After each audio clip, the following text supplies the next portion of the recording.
our newspaper review program. We'll be serving you stories from The Punch, The Nation, The Guardian, and the Daily Trust newspapers. My name is Fumi Lola Afolabi. First, the headlines.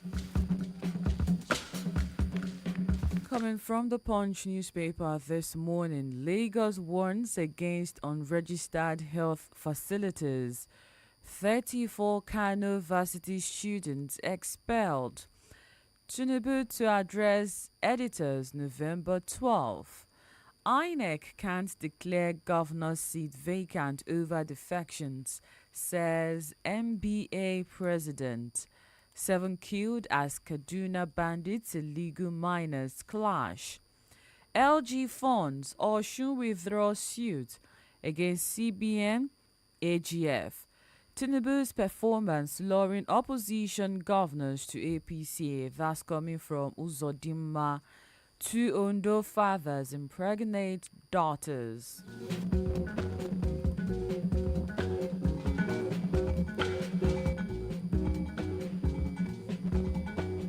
From the Nation newspaper, withheld LG funds. Osun AG applies to withdraw suit against CBN AGF. Key ADC members to join APC soon. That's coming from Yewatda. 2027, report of Wike to run against Tinubu fake. That's coming from an aide. U.S. Embassy issues security alert ahead of hashtag Free Nnamdi Kanu Now protest in Abuja. Cross River community where entire children of secondary school age drop out. No plans to join APC, says Lawal. Senate waits in ASU strike to meet Education Minister Tuesday. I hold no grudges against anyone. That's coming from Fubara.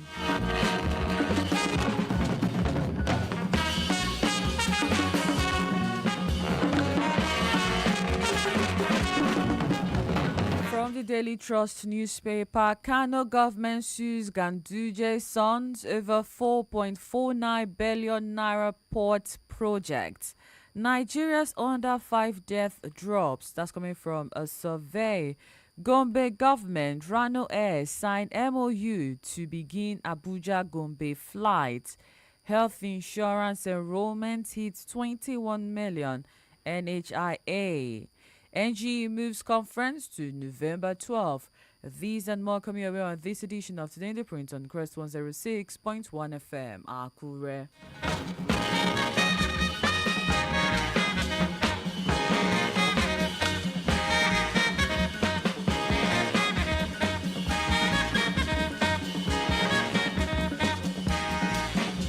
Welcome back. We'll be starting with this story from the Nation newspaper with the headline, Key ADC members to join APC soon.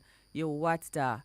The national chairman of the All Progressives Congress APC, Professor Nentawe Yewatda, has revealed that more politicians from opposition parties are set to defect to the ruling APC in the days ahead. Yewatda made this known during a meeting in Plateau. The national chairman of APC, while apologizing for arriving for the meeting late, attributed his lateness to a meeting held with all APC governors in Kebbi State the previous day to assess the state of the party, assuring members that the ruling party was in very healthy condition. He said, quote, "There is no viral or bacterial infection.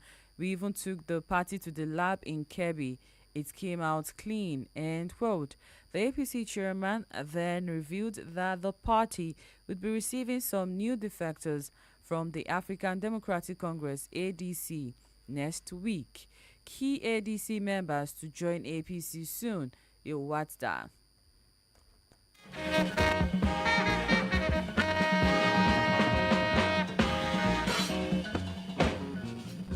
Tinubu's performance luring opposition governors to APC. Uzodimma.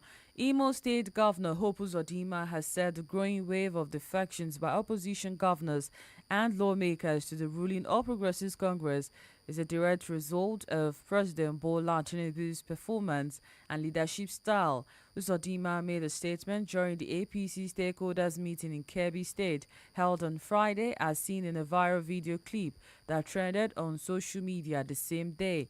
The meeting followed the Progressive Governors Forum session, which took place on Thursday.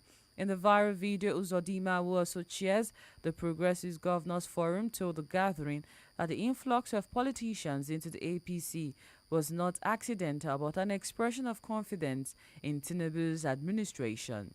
Tinubu's performance luring opposition governors to APC, Uzodinma. The Punch newspaper has that story.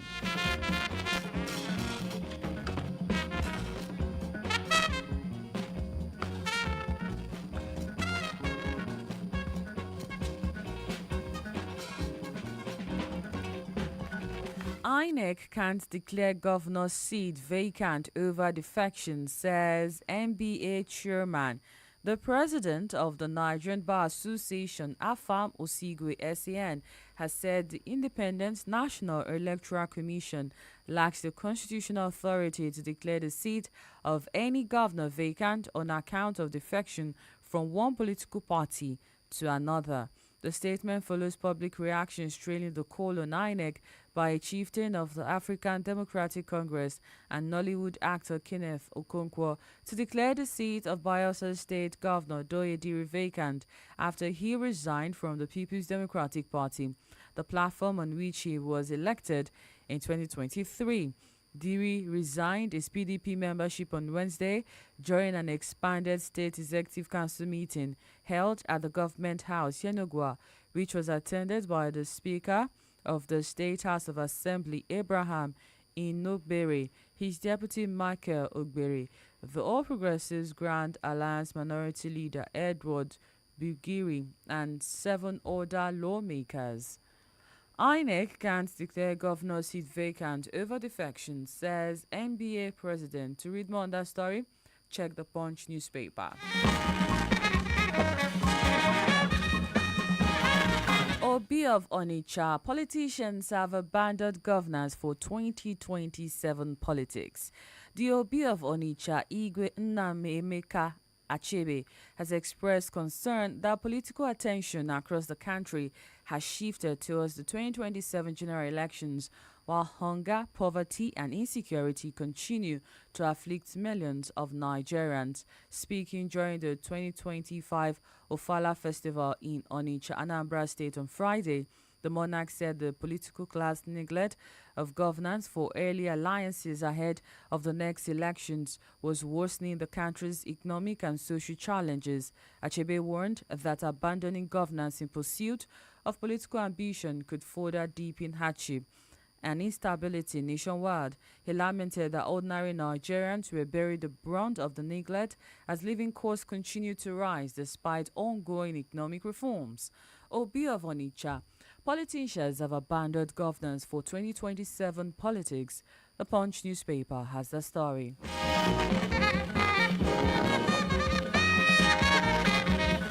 Obedient won against rigging in Anambra governorship poll. The Obedient Movement, a group of loyalists of the Labour Party's 2023 presidential candidate Peter Obi, has warned against any plan to rig the November 8 governorship election in Anambra State. The group issued the warning on Friday at a press conference to formally kick off its campaign in support of the LP's governorship candidate and former National Inland Waterways Authority boss George Moghalu. Speaking at the conference held at Moghalu's campaign office in Oka, the national coordinator of the group, Dr. Unisa Tanko, said any attempt to manipulate the polls would be resisted. Tanko also declared that their members are fully on ground across all 5,720 polling units in the state and ready to defend the people's mandate. Obedience won against rigging in Anambra governorship poll. To read more on that story, check the Punch newspaper. No plans to join APC, says Lawal. Zamfara State Governor Dauda Lawal has denied rumors on social media that he set to the camp to the ruling All Progressives Congress APC. His senior special advisor on media, Mustafa Jafaru Kaura, stated this in a special announcement on the Facebook handle of the governor's special assistant on social media, Mugira Yusuf, on Friday.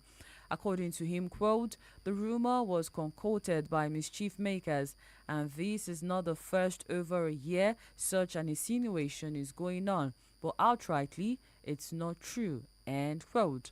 No plans to join APC, says Lawal. The Punch newspaper has the story.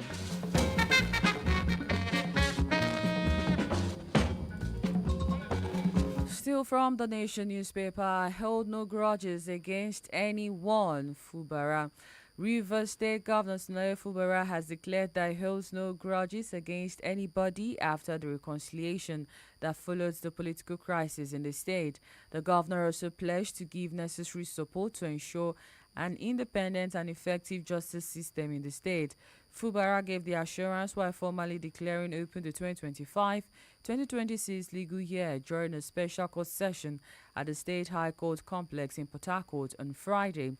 The governor declared that the political crisis was over, with all parties fully reconciled and his administration back on its feet, affirming that he held no grudges or ill feelings towards anyone. He stated that his administration had been re-energized and had resumed the implementation of people-centric policies, programs and projects with greater determination to achieve the developmental milestones set to enhance the well-being of the people of Rivers State. "I hold no grudges against anyone," Fubara.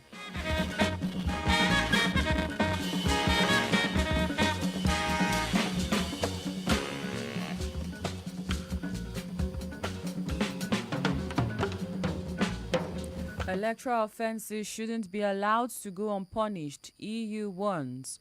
The European Union has cautioned Nigerians against setting a dangerous precedent by allowing electoral offenders to go unpunished ahead of the 2027 general elections.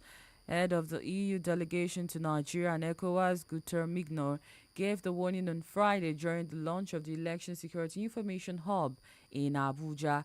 The ESI Hub is a joint initiative of the EU's Support to Democratic Governance Program and Nigerian stakeholders. Represented by the EU Head of Governance, Security and Migration Section, Ruben Alba, Mignor urged authorities to ensure that elections are free and fair and credible, stressing that democracy cannot thrive in an atmosphere of insecurity.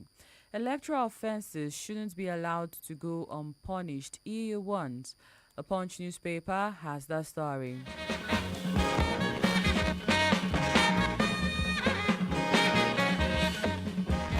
Court stops #Free Nnamdi Kanu protest.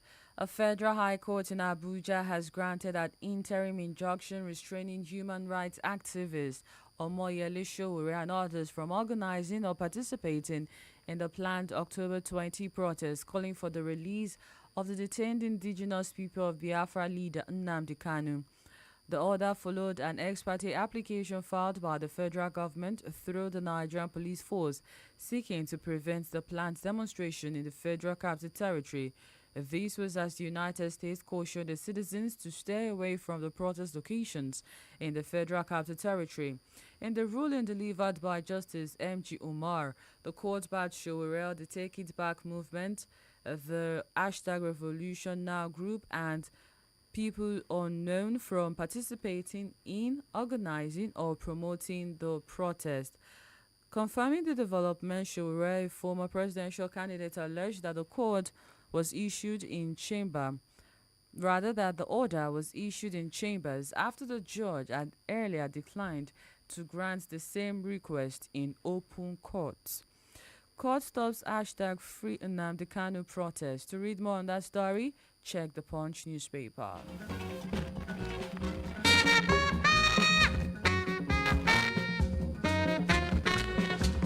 We'll go on a short break and we'll be right back.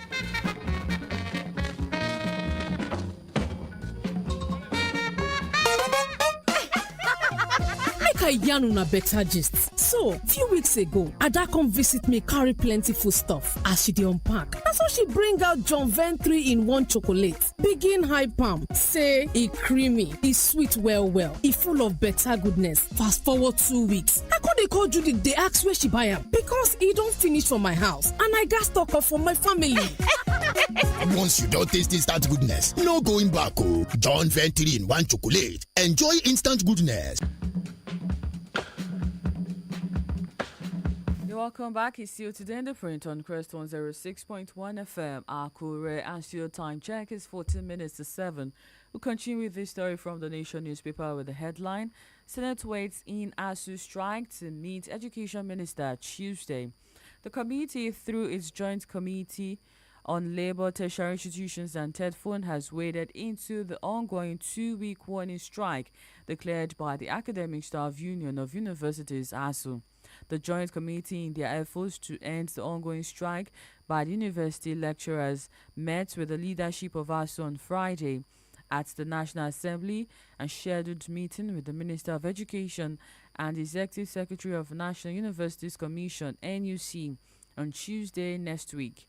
Briefing journalists at the end of a closed-door session the Joint Committee had with the leadership of ASU, the Chairman, Senate Committee on Tertiary Institutions and TEDFund, Senator Montari Danduse, said the Joint Committee held from ASU about his grievances that led to the industrial action and pledged to engage the exercise arm of governance on their demands. Senate waits in ASU strike to meet Education Minister Tuesday.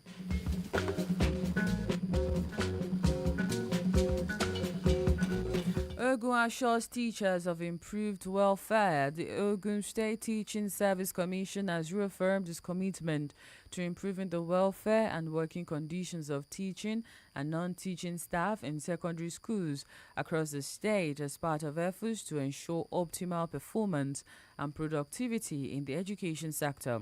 Chairman of the Commission, Biodun Sonyaolu, in a statement, said the agency would continue to reward diligence and hard work as part of measures to boost staff morale and strengthen their sense of purpose. He described teachers as the backbone of the education system, noting that they shape minds, inspire curiosity, and nurture future generations.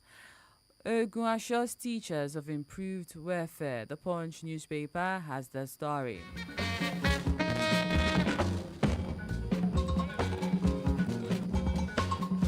NANS urges DSS to tackle rising certificate forgery.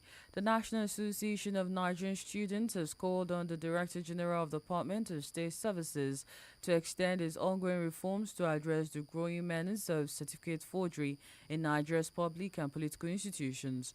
The student body, in a statement signed by its Assistant Secretary General, commended the DSS board for its strategic and disciplined leadership in its first year as DSS chief, noting that his tenure has restored professionalism, quote, morale and institutional synergy with one of Nigeria's most sensitive security agencies, end quote.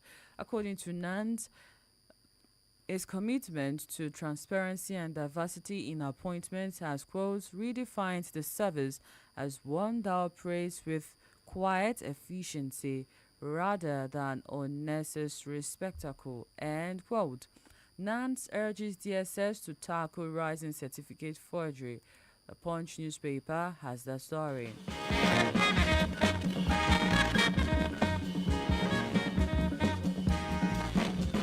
FG gets 711 billion naira as FAC shares 2.103 trillion naira September revenue.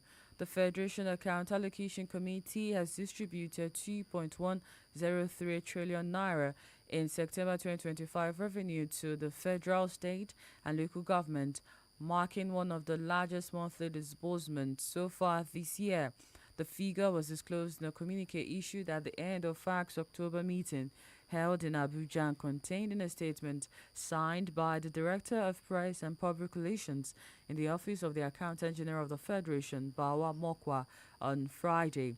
According to the statement, the total distributed revenue comprised 1.239 trillion naira from statutory allocations, 812.59 billion naira from value-added tax and 51.68 billion naira from the electronic money transfer levy. FG gets 711 billion naira as FAC shares 2.103 trillion naira September revenue. The Punch newspaper has the story.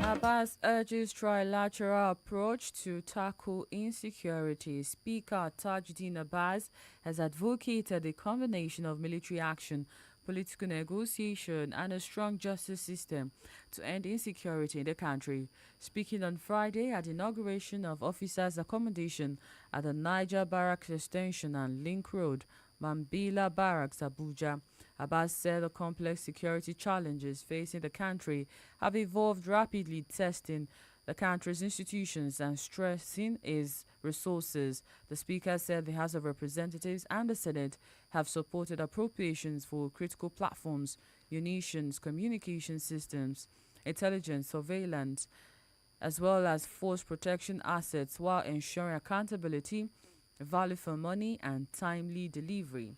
Abbas urges trilateral approach to tackle insecurity. To read more on that story, check the Nation newspaper.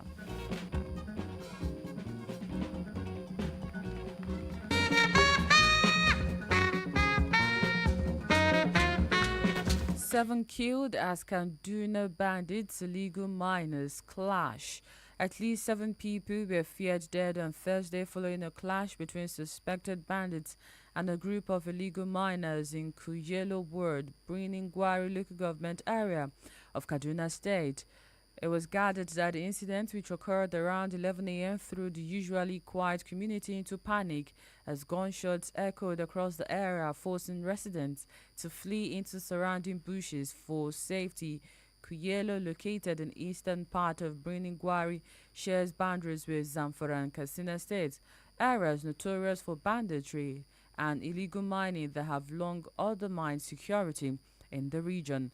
Residents who claim to have witnessed the incident told Saturday Punch that the confrontation started after a suspected bandit demanded levies from illegal miners operating in the area, sparking a dispute that led to his death. 7 killed as Kaduna bandits, illegal miners clash. The Punch newspaper has the story.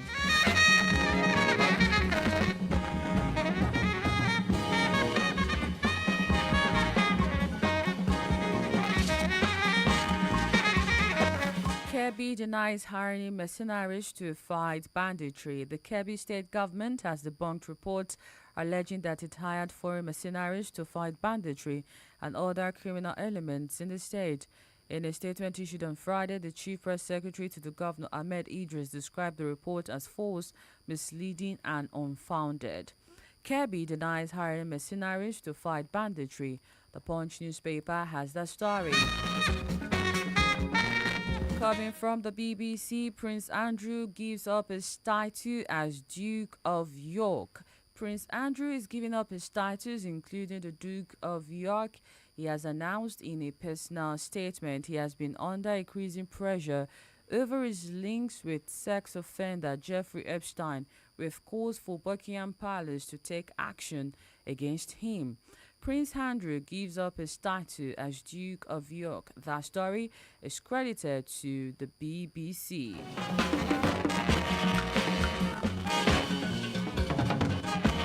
From the sporting world, Flamingos back to Canada as 2025 FIFA Under-17 Women's World Cup begins. To read on the story, check the Guardian newspaper. And on that, it's a wrap on today's edition of Today in the Print on Crest 106.1 FM, Akure. 8 returns to gain tomorrow. Please join us. I am Fumi Lola Afolabi. Good morning.